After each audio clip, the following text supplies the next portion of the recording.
কোনো একদিন নিঃশব্দে চলে যাব প্রখর রৌদ্রতাপে, ফুরিয়ে যাওয়া শিশিরের মতো। সময়ের হিসেবে সেটা দিন না হয়ে রাত্রিও হতে পারে। নিয়োজিত ফেরেশতারা আসবে, কানে কানে শোনাবে মৃত্যুর পরোয়ানা। হয়তো তখনও হয়নি প্রস্তুতি, দেনা পাওনা বাকি। পকেটে পড়ে থাকবে একটা আচ্ছা আদুলি, কোথাও যাবার অগ্রিম কেটে রাখা টিকিট, কাউকে দেব বলে সযত্নে আগলে রাখা 4 শব্দের চিরকুট, ভালোবাসি।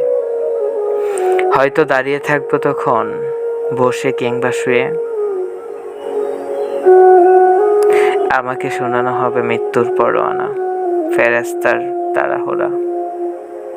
কার মুখ মনে পড়বে তখন, মায়ের, বন্ধু নাকি প্রিয়জনের? মনে পড়বে, মনও পড়বে খুব। অগোছালো চলে যাব প্রস্তুতিহীন। তবু চাই আমি যেন যেতে পারি পবিত্র দিন, ভোরবেলা। চারপাশে কালিমার তালকিন হবে, জবানে থাকবে লা ইলাহা ইল্লাল্লাহ।